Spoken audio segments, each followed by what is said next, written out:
and then you start going with the individual. I don't know what may have pushed them to fall so easily like that.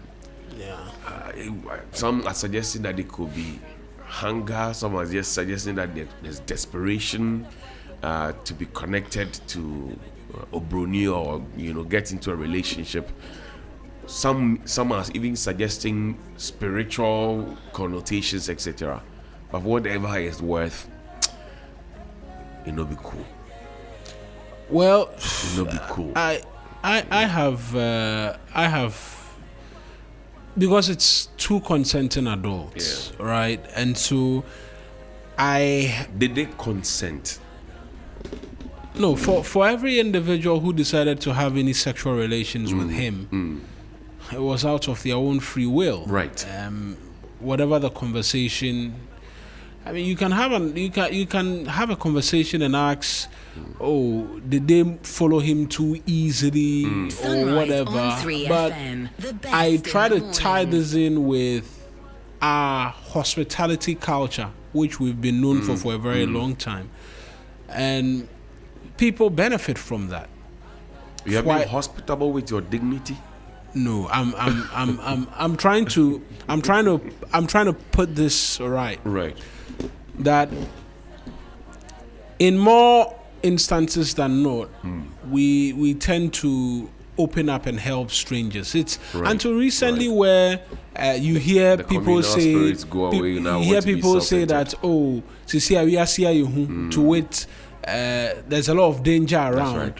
You find people easily ready to assist persons who are stranded and what have you. And so that is not quite something that has gone away yet. To the average next person to them who is black, they feel Yasia Yisum is more associated to that person. But to a white person, the guards will be down a lot more.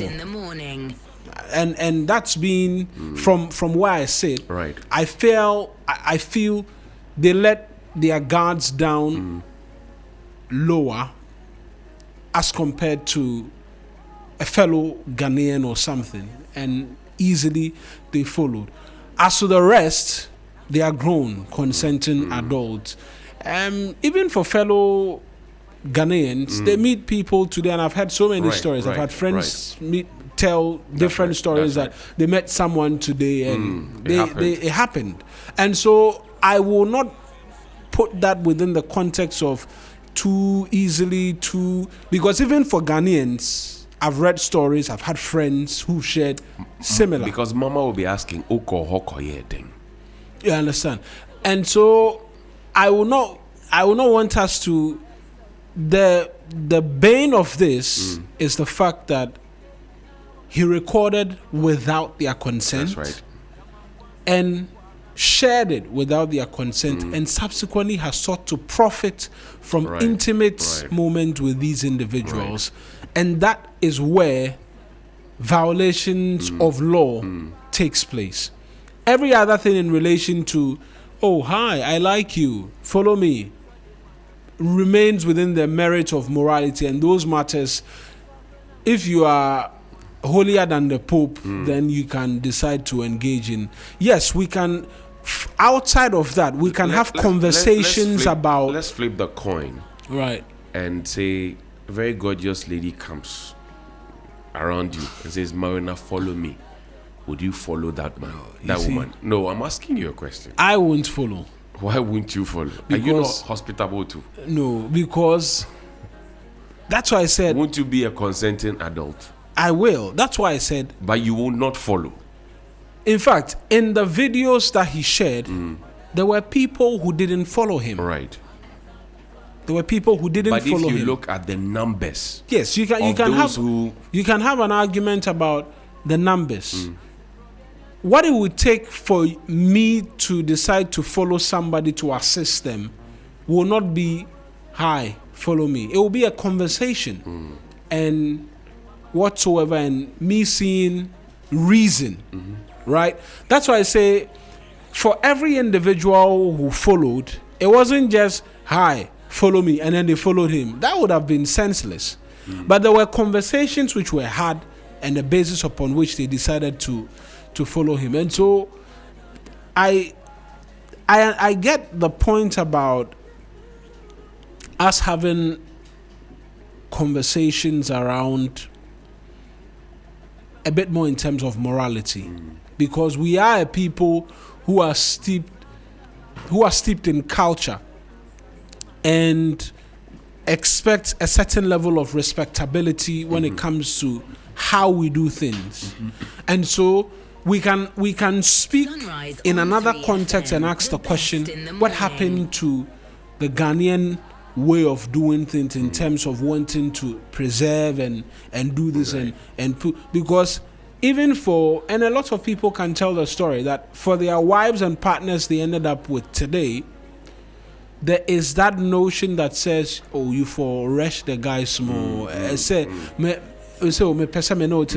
the lady will tell you, I want to go and think about it. Even though she likes you then, but they have to create the impression. We've grown up to tales and stories like that, and so questions can be asked, oh, why don't you allow that to, or why are we not seeing that play out even more? It's a fair question that can be asked within another context. But I believe in the nature of how things proceeded, there was no underage person.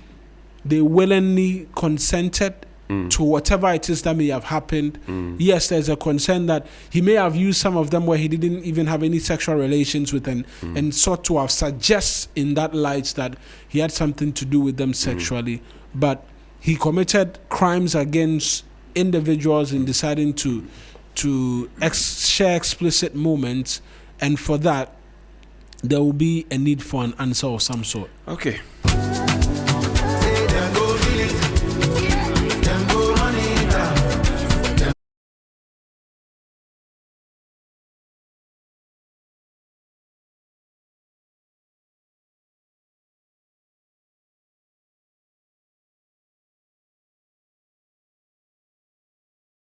I'm 42 minutes after 6. That's 18 minutes to the top of the hour 7. And the front pages are already telling us the stories that matter today. The Overseer newspaper says Cocobot pays 237 million Ghana cedis to farmers for 50,000 tons of sector deepening. Sorry about that. New Patriotic Party set September 18 to 20 for national executive elections. No justice for Santo Kofi Akpafu Lekpe and Lolobi. Comes with a photo of Chief Justice Paul Bafuboni, Jean Mensah, Chairperson of the EC, Thomas Wolanyo, Chekpo, MP for Hohoi, Fred Agbenyo, MP for Guan constituency, that's Sal, and then Franklin Kujo, a concerned citizen of Sal, as Jean Mensah and deputies survive removal process. Forestry Commission honors 2 ICT pioneers for modernizing commission system, and President Mahama visits Burkina Faso terror attack survivors at 37 military hospital. PBC reopens cocoa buying centers nationwide to restore confidence in the cocoa sector. On the front page of the New Republic newspaper this morning as well, Ofosu Ejari unveils Mahama's industrial master plan.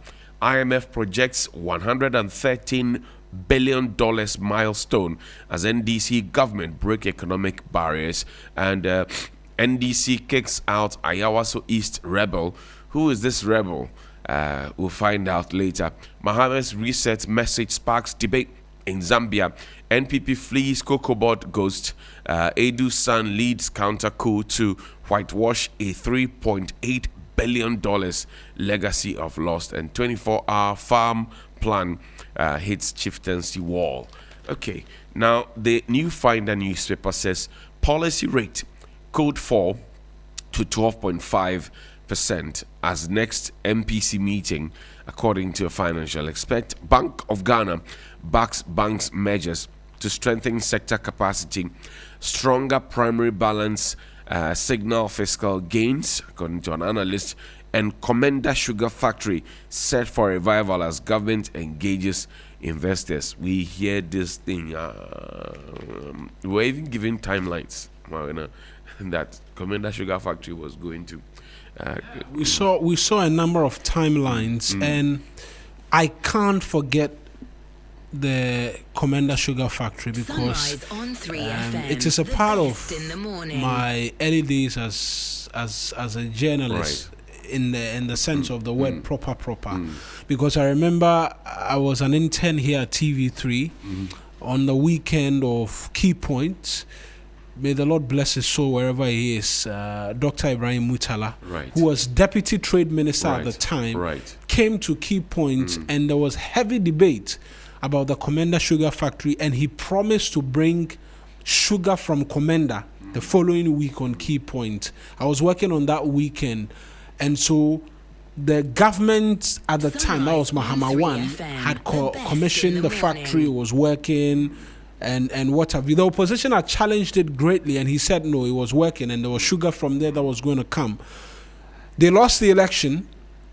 Then the NPP came and said, oh, we've handed it over out to somebody. They're going to start operations. They're going to start operations. They're going to start operations. We never saw operations start.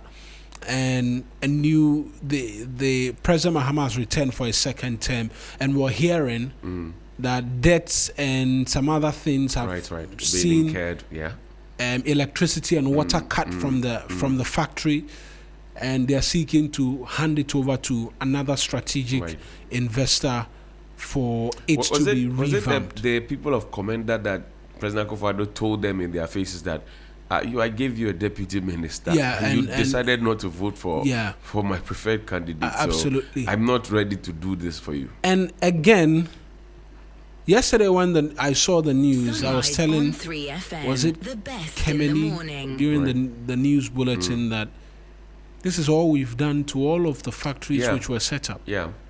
And so literally it's political football. And we've destroyed pretty much everything which should exist to benefit the Ghanaian. Kind courtesy of politics, kind courtesy of players within sectors. Because let's not forget, importation of sugar is somebody's business. And without any disrespect whatsoever, wanting anybody's business to collapse, there are people or cartels who will fight against some of these things.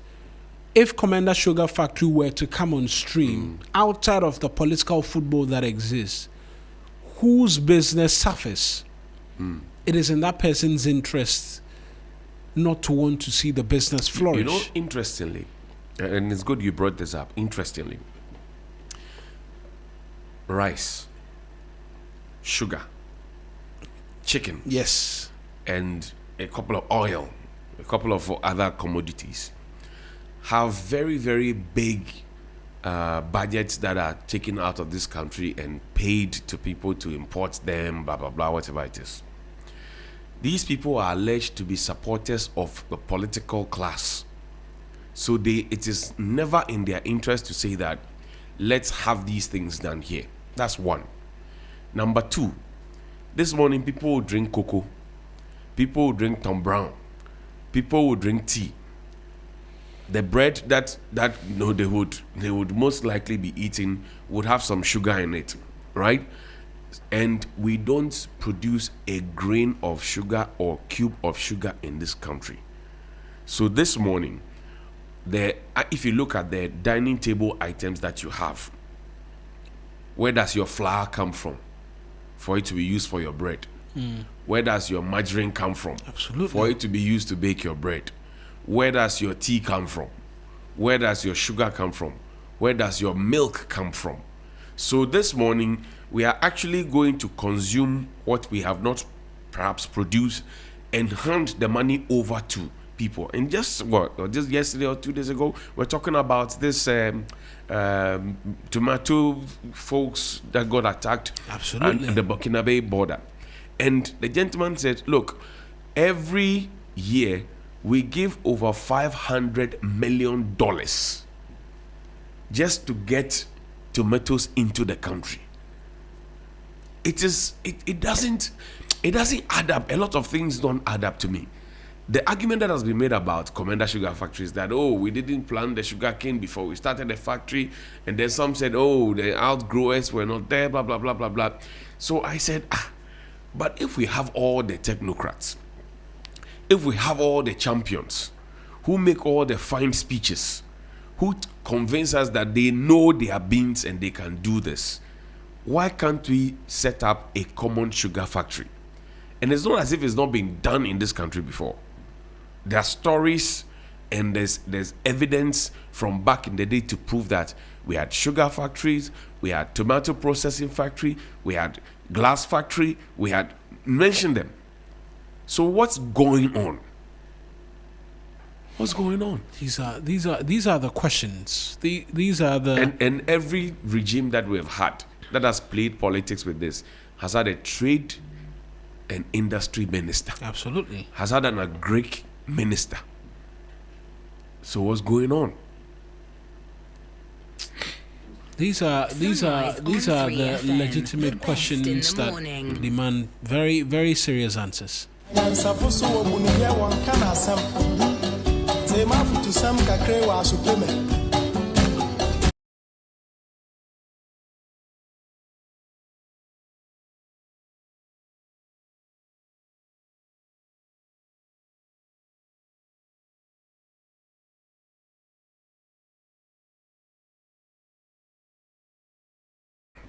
Yo, what do you have on the front page? The Ghanaian Times and Ghana's favorite newspaper.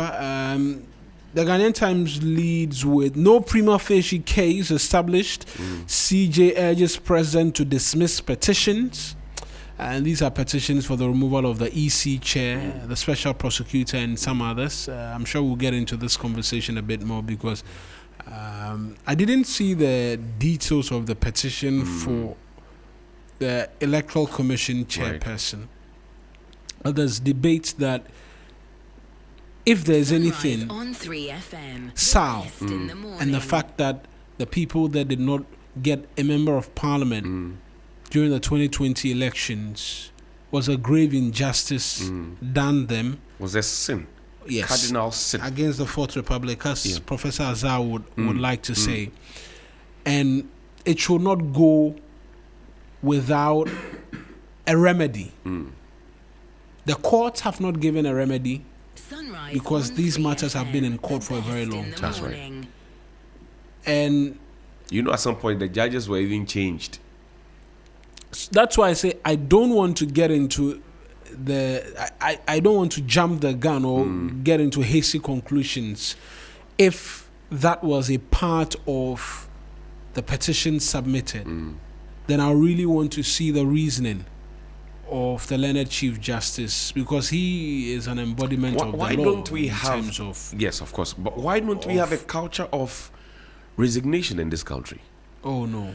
You come and tell the people... the South conversation is very strange. So the people of South voted in the presidential election. Yeah. But they were not allowed to vote in the parliamentary election. I remember very well the statement that came on the eve of the election. And there is well-documented history of the Electoral Commission assuring the individuals there they were going to vote. Right. Until the very last minute. The eve to the elections. Then they issued a statement and said, you cannot vote because... I can't even recall what reasons were given, but they said that the constituency had not been created. Demarcation. They just told them point blank that you will not vote for a member of parliament. You just vote for the presidential. So for 4 years, the people had no representation. Yeah, I went there to do a report. Roland was there. We actually did outside broadcast there. I was there. Yeah, I visited the area.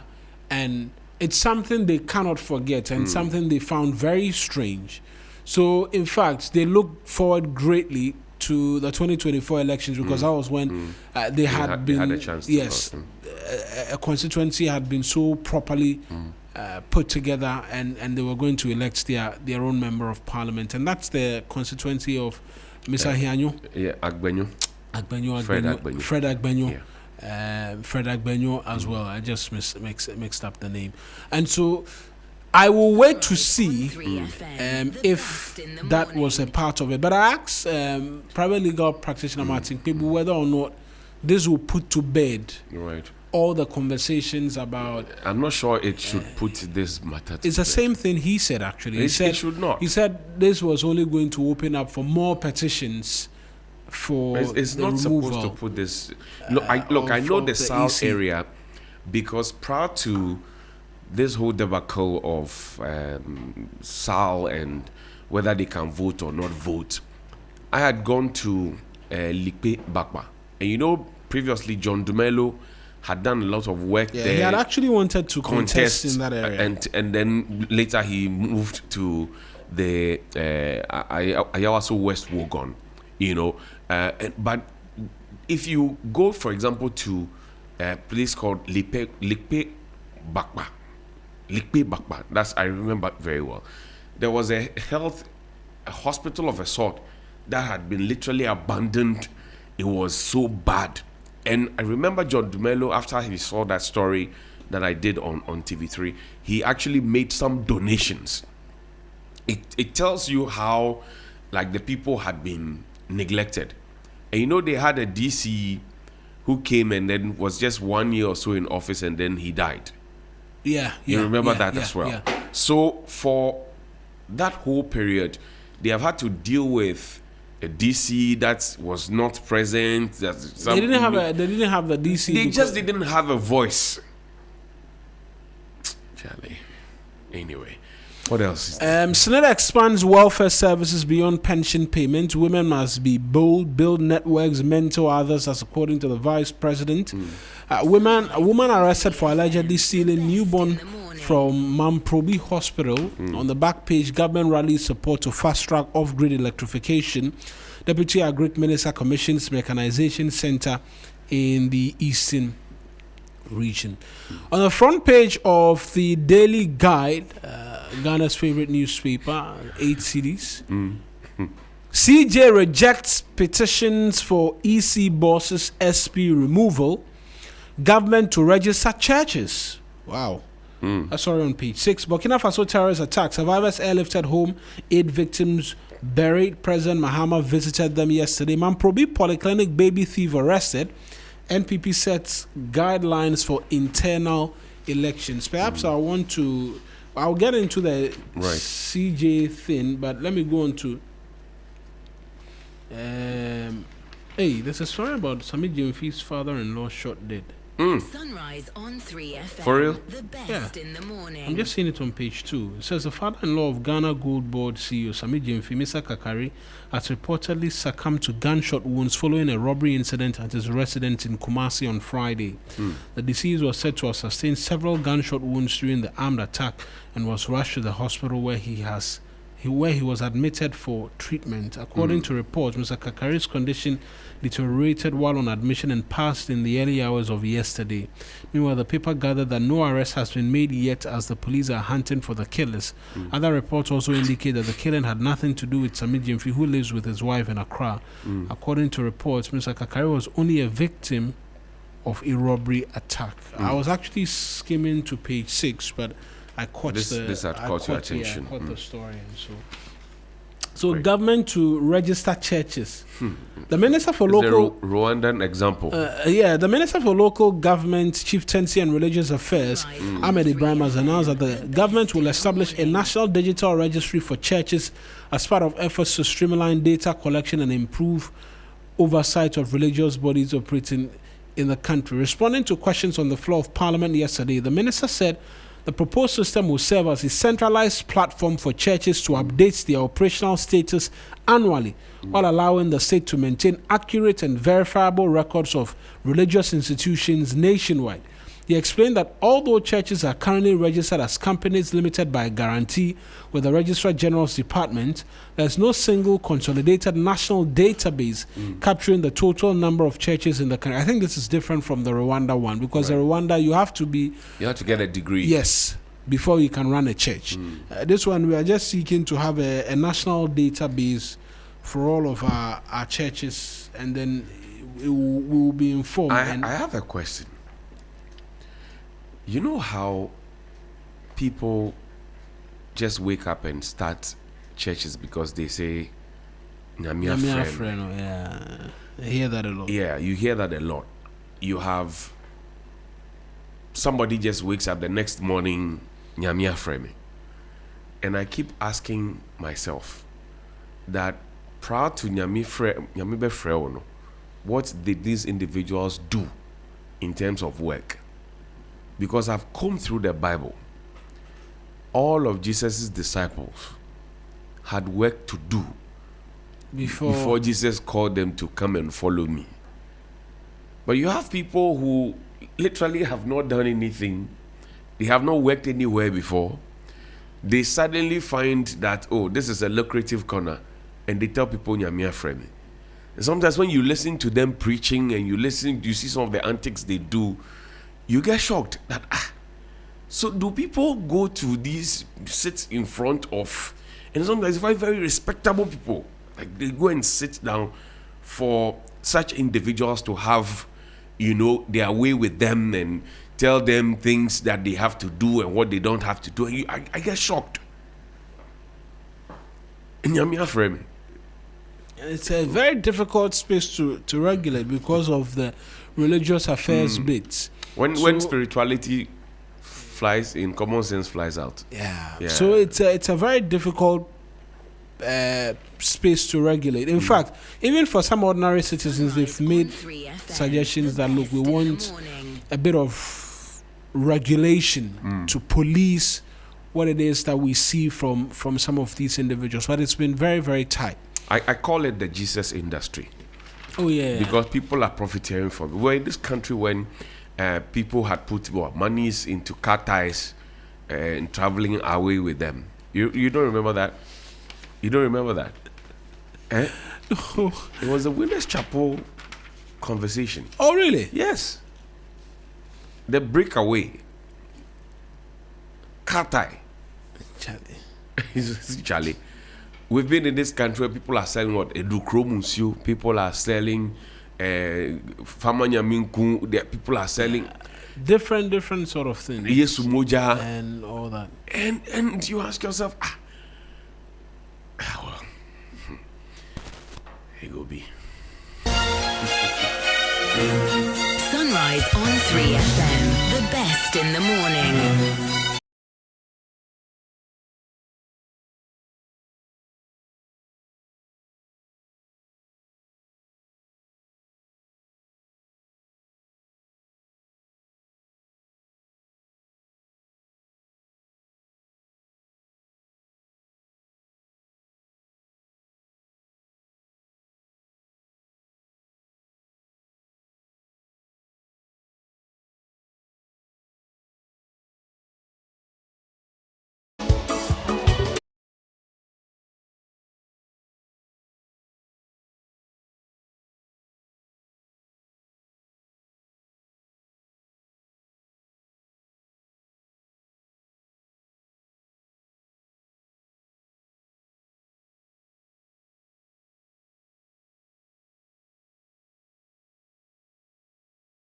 Another saying anymore. Crystal sweet, I am some beat.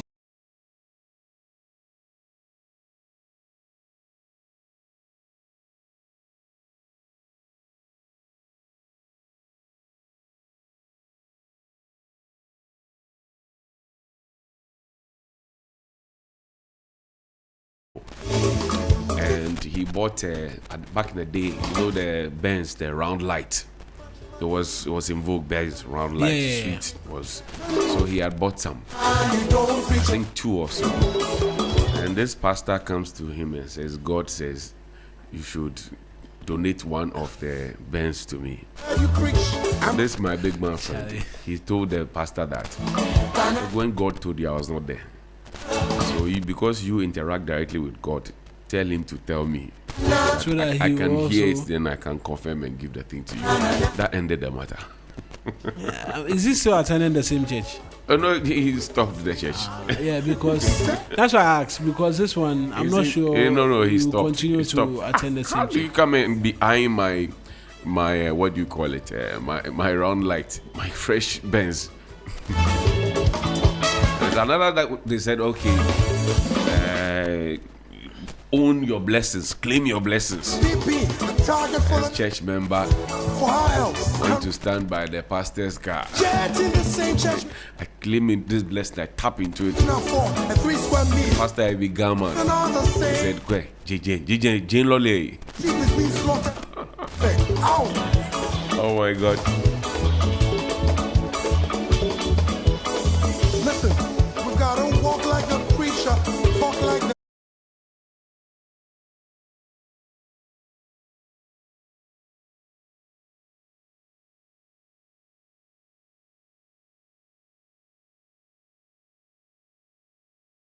Man chair. things and all the same. Nita Kiteko through the second was being involved in an accident. I think we have the news card out as well. Yeah, I'm told he's stable now, but roads safe for us. We have a road safety authority here. Yeah. We have one here. Oh, it's Councillor Malaba. Amaliba, so we have one here. He's the one in charge of. Okay. And the street lights are working here. As for the street lights, the Greater Accra Regional Minister, she was donating lights to some MMDAs Right. somewhere last week, Right. and with all due respect, it's not good enough because she set clear timelines for herself. That's right. She didn't meet the timelines, and even after the timelines, nothing has happened. Our streets are still dark. What about the In road some markings? areas. Road markings. Exactly. Traffic That's lights. again. Traffic lights. Traffic lights are not working in some areas as well, and there are some areas as well that need installation of traffic lights as well. And so Portals. for that place, it's an industry on its own. We don't construct the road well so that there will be road patching contracts. Right. You So know, there's a pothole on the Ring Road Central. After Paloma. Yes, between I know Paloma that. and I know the photo You you're know how talking it about. started? It started Small. Very, very small. Now it's almost the middle of the road. And there are policemen, interestingly, who stand at the traffic lights right under those yeah, they will trees catch there. you if you cross the red line. Yes. I know the spot very well. And then they will charge you, they'll take you to court and charge you for roadworthy. Your DVLA will be on your neck, blah, blah, blah. But the roads are not worthy of the cars. It comes back to the question we've been asking. The people who work at the respective agencies, Who tell people they are going to work? don't they see it? They see it. And all of that. It will come, I'm sure when you ask, it will come back to matters of processes for tender before the contracts can be awarded and what have you. All of those will come up in terms of a defense or an explanation. But you and I both know that pothole began to develop somewhere Yeah, about 2024. about 2 years ago. Yes. somewhere about 2 years ago. 2024. And so it cannot be that we are still going through the process of tender and whatever to fix that. You understand? Some of the problems, the explanations will not make sense.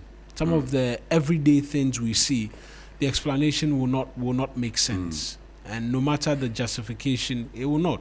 It started small. Very, very small. I know that I have pothole seen very another well. pothole developing on that same stretch, the Muhammad Dubai.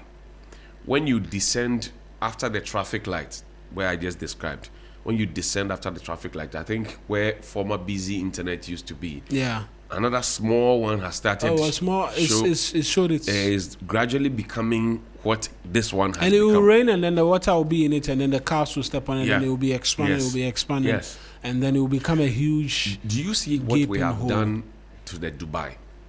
We allow huge trucks Yeah, to this- go atop, and they've destroyed all the rails. And we watch. You drive on the Dubai in the evenings, and the street lights are off, and everybody's struggling for Someone will turn on the highlights and it will blind blind everybody. you. Yeah. Actually, it will blind you. So all of these Mm-hmm. really, and I'm going to cite the example of, I think there's a recent footbridge where a truck driver, one of these huge, and the minister says he will pay for the cost. And I saw people on social media saying, "Oh, I mean, this one he can't pay. He doesn't have the. Does he have the money to pay for it and all of that? He doesn't have the money to pay for it, but he went to use it. He went and drove that thing and destroyed it. In fact, if you go through Achimota, yes, that part of town as well, when you the new overhead, the concrete is being scraped off, and the metal which was used for the concrete slab is beginning to show as well. So what we do is that we allow the trucks to overload. We allow them to be bigger than the required height that we're supposed to have, and they destroy these things. But Marvin, I can tell you on good authority that these axle load folks, right? Yeah. They always have to check and authorize and say that, confirm that you are fine, you're within the limit you can drive. There are police MTTD officers on all these roads we are talking about. So how come they allow them to? There's road safety people on all these roads. Now guess what? When these same trucks get to the Burkina Faso border or they get to the Ivorian border, they offload the things and sometimes split their goods into 2 or 3 trucks, because the Burkinabes, the Ivorians, they will do French law for you and finish you. We are the ones who allow anything just to be. We allow any and everything. And I mean, how much do we even charge them for using these heavy loads to destroy some of the vehicles are not from Ghana, right? They're just using this as the thoroughfare passing through. Because our ports, and then they just journey up north. They just journey up north. Man, Ghana. Anyway, now, baby thief. Yeah, let me see if I can get details of the story. This is part 2 of Baby Thief, right? And so yesterday, the news was everywhere. This story is by Fifi York from the Daily Guide newspaper. The Ghanaian Times as well has a copy of it. I think they have a version of account from the police, but I think it's all the same. So the Ghana Police Service has arrested Latifa Salifu, a 33-year-old suspect in connection with the alleged theft of a 4-day-old baby from the postnatal ward of the Mamprobi Polyclinic in Accra. The arrest was made after the police service launched an investigation to apprehend the suspect and retrieve the baby, following the trending of a viral image showing the suspect captured by the hospital's CCTV, allegedly wrapping a baby in a cloth and getting out of the healthcare facility. According to reports, the newborn baby was stolen from the polyclinic hours after the mother underwent a cesarean section. CCTV footage captured the suspect fleeing on a motorbike. Later that afternoon, the baby's relatives stormed the facility, accusing hospital staff of being involved. Heated confrontations were recorded on video, with one family member alleging the child had been stolen to be sold. Hours later, the Ghana Police Service, in collaboration with the Ministry of Gender, Children and Social Protection, Abelikuma South, West and Ododo members of Parliament, reunited the newborn mother with the child. The police further disclosed that the suspect has been arrested and is assisting with investigations. Let me see if the what will make anybody steal another person's So baby? there is a backstory that's coming through, which we are awaiting confirmation and verification, which will throw all of this into fresh perspective, right? Because there are concerns about authorization from HEFRA for the hospital, right? I will hold HEFRA this morning. And what we are learning is that Mamprobi Polyclinic actually does not have certain certifications from HEFRA. That's a public hospital, right? Yes. A polyclinic. So what the police told us yesterday was that the arrest was made upon a tip-off. By a supposed sister, or a relative of this woman. That's one thing. But there are concerns about the woman having to undergo cesarean section. So she'll be weak. Yes, and also claims that there were hospital bills that had not been paid, and close proximity of this alleged thief to the husband of the wife, and all of that. That's what I'm saying, that all of these have to be confirmed for the story to be put in proper context for a conversation to be had. But for now, a baby thief has been arrested, and investigations are ongoing. Some say we should pardon her and let her go for psychiatric evaluation and not push that she be punished. I strongly disagree. Some say that, well, maybe she did it out of desperation. She was looking for a baby. She can't conceive. So, yeah. You understand? 9 months. Somebody's 9 months worth. I completely disagree. We cannot, in one breath, be angry towards someone for doing something wrong. Then another breath, we'll be making excuses. Do we want to apply the law or we don't? You understand? And so I don't want the excuses, mental, what. Yeah, by all means, an evaluation should be conducted. But more often than not, we are seeing some of these. Somebody who has mental issues can confidently walk into a hospital, locate a ward, and locate the baby who has just been born, and take the baby away, hide the baby, and try to sit on the motorbike to flee. They sat on the motorbike and fled, actually. You can't tell me that. You can't tell me that. If the women, if we are to activate the phone lines now, and the women are supposed to call to tell you what they go through during labor, pregnancy, and even before labor, the medicines that they have to take, blah blah blah. I have 2 boys, so I know. You were there. You were in the labor room. Exactly, and Charlie, it's not an easy thing. It's not a joke. So for somebody to have gone through all of that, and then suddenly this happens, and you tell me, no, you can't tell me this story. You can't tell me this story.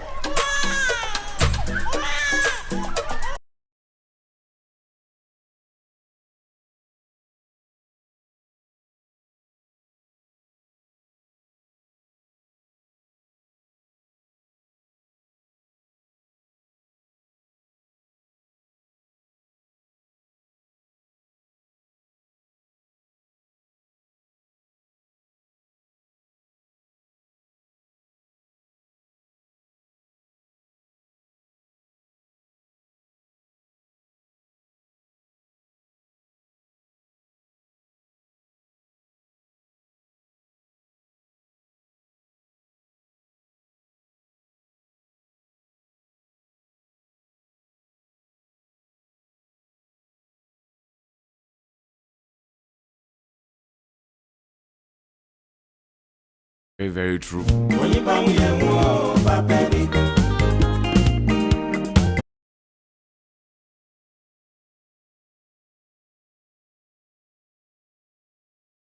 Yeah. So the manager is summer. Money pay. Onya obeya. Oyipa oyenwo baby.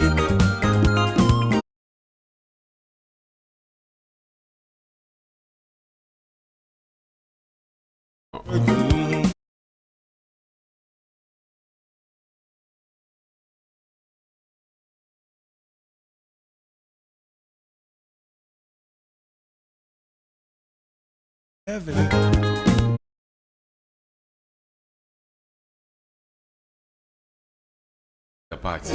Now,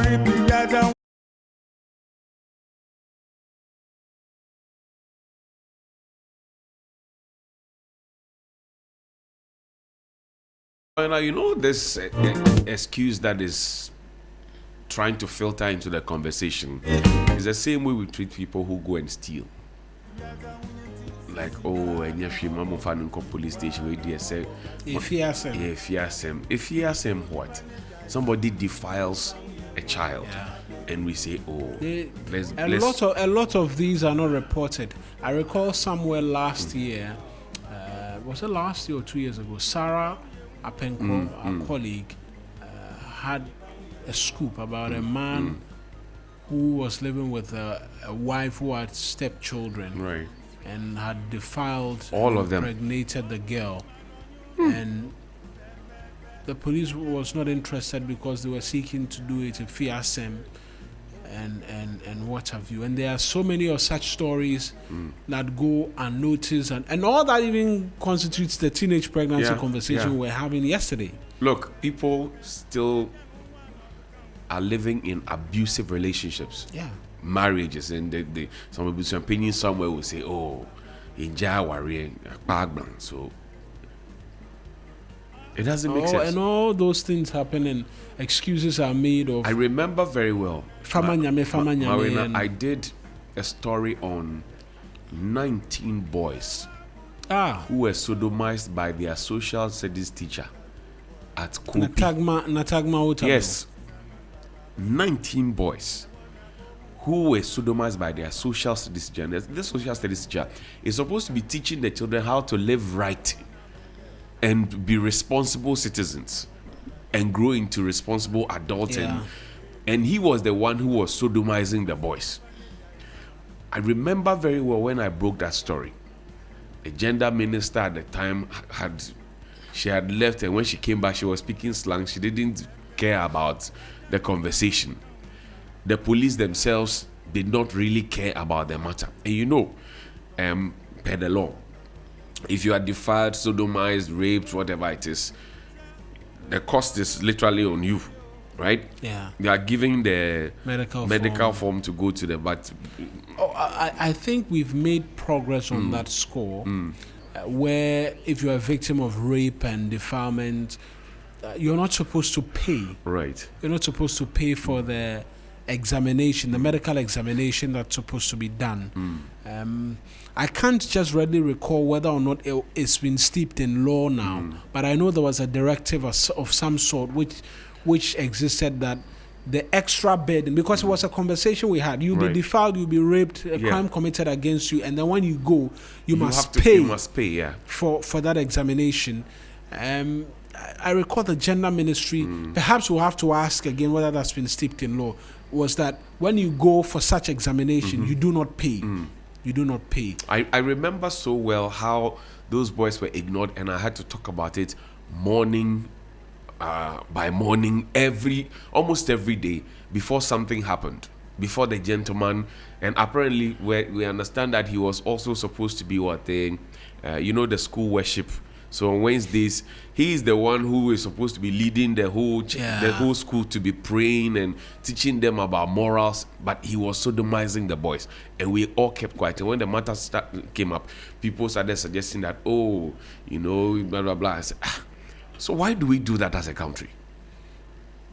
We know that what the person has done is wrong. Yeah, we admit that it is wrong, and then we want to treat it with kids' gloves, a slap on the wrist, or maybe turn a blind eye, ignore it, and the person will go back and do the same thing. Because look, if you have somebody who is abusive towards, for example, children, defiles them, he does first one, they say, the likelihood that he will do it again is very, very high. Yeah. Very, very high. Like those fathers who don't respect themselves and sleep with their own children. This is why if you catch them straight into the cooler, straight,